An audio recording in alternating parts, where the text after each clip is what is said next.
Assalamualaikum, bertemu lagi. Saya Indah Cahyani dari Angkatan 11 Kelompok 4 Atsar CPNS BPSDMD Provinsi Kalimantan Selatan.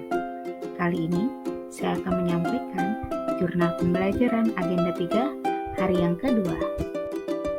Untuk pembelajaran Agenda 3 hari kedua dilakukan secara asinkronus, yaitu pembelajaran mandiri melalui web LMS, di mana di web LMS sudah tersedia materi Agenda 3 dan juga tugas yang harus dikerjakan. Selanjutnya masuk ke materi Agenda 3, yaitu Manajemen ASN.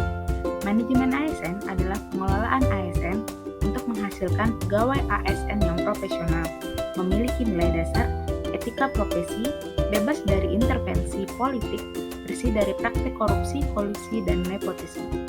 Menurut Undang-Undang Nomor 5 Tahun 2014, ASN terbagi menjadi dua, yaitu pegawai negeri sipil dan pegawai pemerintah dengan perjanjian kerja atau P3K. PNS sendiri merupakan warga negara Indonesia yang memenuhi syarat tertentu, diangkat sebagai pegawai ASN secara tetap oleh pejabat pembina kepegawaian untuk menduduki jabatan pemerintahan, memiliki nomor induk pegawai secara nasional. Dalam kerangka NKRI, pegawai ASN berkedudukan sebagai aparatur negara yang menjalankan kebijakan yang ditetapkan oleh pimpinan instansi pemerintah.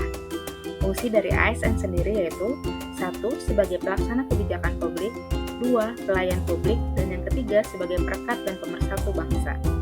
Peran dari pegawai ASN yaitu sebagai perencana, pelaksana, dan pengawas penyelenggaraan tugas umum pemerintahan dan pembangunan nasional melalui pelaksanaan kebijakan dan pelayanan publik yang profesional, bebas dari intervensi politik, serta bersih dari praktek korupsi, kolusi, dan nepotisme. Sebagai seorang PNS, tentunya kita memiliki hak dan kewajiban. Hak PNS diantaranya yaitu gaji dan tunjangan, cuti, pengembangan kompetensi, perlindungan, serta jaminan pensiun dan jaminan hari tua.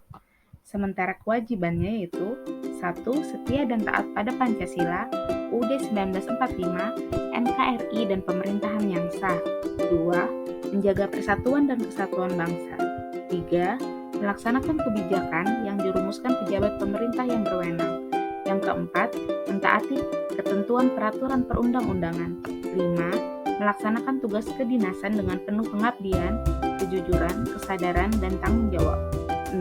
Menunjukkan integritas dan keteladanan dalam sikap, perilaku, ucapan, dan tindakan kepada setiap orang, baik di dalam maupun di luar kedinasan. 7. Menyimpan rahasia jabatan dan hanya dapat mengemukakan rahasia jabatan sesuai ketentuan peraturan perundang-undangan. Dan yang kedelapan, bersedia ditempatkan di seluruh wilayah NKRI.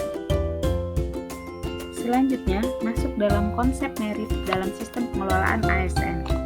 Sistem merit adalah kebijakan dan manajemen ASN yang berdasarkan pada kualifikasi, kompetensi, dan kinerja secara adil dan wajar dengan tanpa membedakan latar belakang politik, ras, warna kulit, agama, asal-usul, jenis kelamin atau status pernikahan, umur, dan kondisi kecacatan. Pelaksanaan sistem merit dalam pengelolaan ASN meliputi 1. Penyusunan dan penetapan kebutuhan atau perencanaan kebutuhan pegawai. Yang kedua, penilaian kinerja. Yang ketiga, pengembangan kompetensi. Yang keempat, promosi. Yang kelima, mutasi. Dan yang keenam, penghargaan. Pelaksanaan sistem merit dalam pengelolaan ASN diawasi oleh dua lembaga. Yang pertama, yaitu Komisi Aparatur Sipil Negara yang diberikan kewenangan untuk melakukan monitoring dan evaluasi pelaksanaan kebijakan dan manajemen ASN untuk menjamin perwujudan atau pelaksanaan sistem merit ini pada instansi pemerintah. Dan yang kedua yaitu Kementerian Pendayagunaan Aparatur Negara dan Reformasi Birokrasi, yang bertugas memberikan pertimbangan kepada Presiden dalam penindakan pejabat yang berwenang dan pejabat pembina kepegawaian atas penyimpangan sistem merit dalam pengelolaan ASN. Sekian hasil pembelajaran hari ini. Salah kurangnya saya mohon maaf atas perhatiannya. Saya ucapkan terima kasih.